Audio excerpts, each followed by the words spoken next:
He's been one hell of a hero through the last couple of weeks. Dandy skewered back underneath the T1 tower. The Spirit's down, he's in trouble. The Sunray will turn on. Miracle trying to keep up with it. The range is there. Miracle! He'll find the kill. The Sunray's still on it, but it won't get through. Thanks to the storm from Chris. Now Taneko's on the run. Miracle's looking for two, and he's going to get it as well. A double kill for OG to start up against Navi here in game one, and then make it thrice as No Tail will catch out Marana on the top lane with the help of the Crystal Maiden.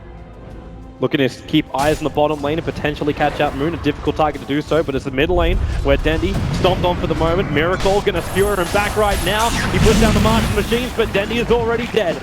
Dendy's dead. Dendy is actually dead.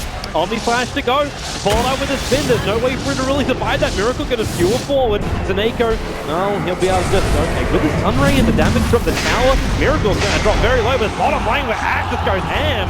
Getting both Void and the Elder Titan. Flies on the run, but now, finally Navi get themselves on that board. Running back behind the tower, they can use the Centaur to tank it up. With the Thunder Blast there, they're gonna find another one.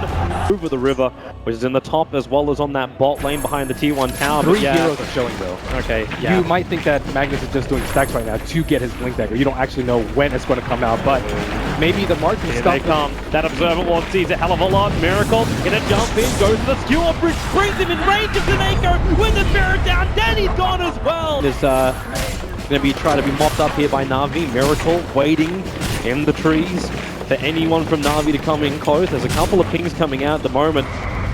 Don't know exactly where they are. The Spirit Stomp's going to catch Dira just in front of the T1 tower. They're okay with this right now until Miracle gets the push back. Dira goes for the call, but he's still completely stranded. You can Icarus dive forward, but it's already too late. The axe has been lost, and OG get the better trade-off. They took the T1 tower on top. It seems as if they control the axe on the team fights, they just have no response to any sort of jump that OG has. No Tail.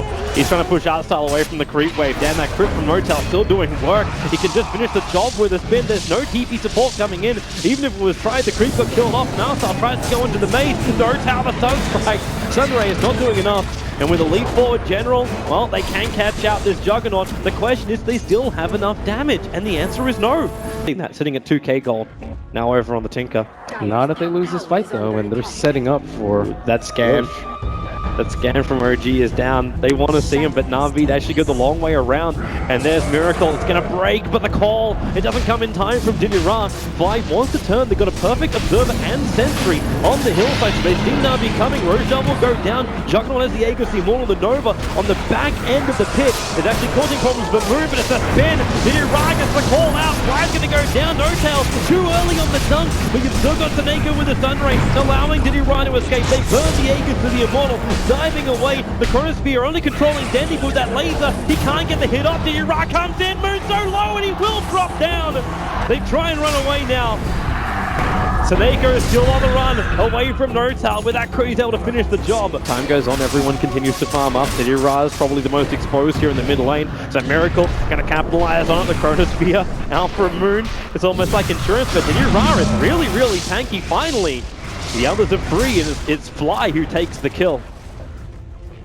Yeah, and a few more heroes gearing up for the late game. Tinker going for another mana item as opposed to fighting item like a Dagon.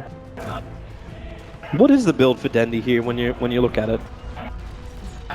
A lot of people just like mana items so you can farm more. Ooh, Snako, be ready to dive, or maybe he's going to help out General jumping forward with his prize General. I think he knows he's dead. He leaves down, or maybe not, with the stick charges. Moon doesn't have Chronosphere because they commit towards the middle lane, but the Shockwave is there for Miracle. The look in behind. And what are they going to find? Snako, well, the edge of blink call, they want Fly. Moon actually jumping through the arrogance, a three-man Chrono, including Snako. Can he actually get the egg off? No, we can't. No, when Miracle comes through, we're going to fall up in.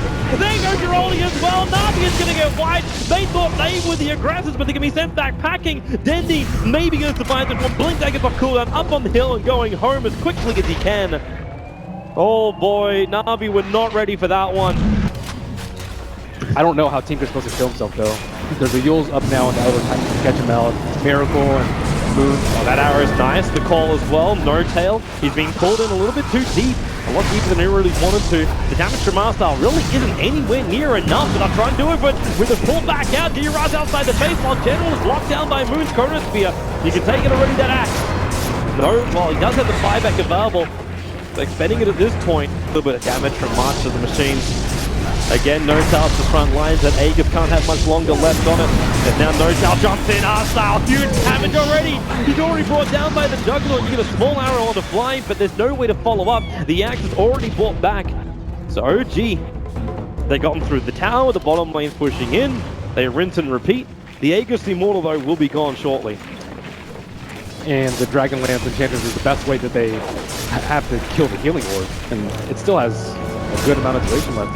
There goes No-Tail's Aegis, so finally Navi have a way where they can maybe initiate on No-Tail and bring him down. And then the call, two men caught out, Moon there as well. Chris blocked in, but the RP from Miracle, keeping him out. Denny and General locked together. Denny's down, he'll have to buy back very, very quickly as Miracle skewer away into the cover of the ET splitter. Zira, Shockwave, as well as Nova down by the Crystal Maiden. More buybacks arriving from Navi. Them. If it's not the CM of the Jug, it's like Dazzle +1, and just having this constant sustain, so they never have to back off the field. They've been sitting outside that Nova. Smack bang in the middle of OG, the Omni Slash, dead, he's caught out, he's already down. That is actually a full dead, there is no buyback available for the Tinker and the Yule Scepter. Catching the Phoenix, mid-Icarus, Isonaco's gone as well. And OG, they are putting the nails in the Navi coffin, and there it is, GG. OG will take game 1 of this best of 3. They just seem to have Navi's pace straight out. Yeah, I think Fly just played against him too many times. This actually gives me flashbacks to that same Dream League final, the 3-0 where OG just seemed to have all the control.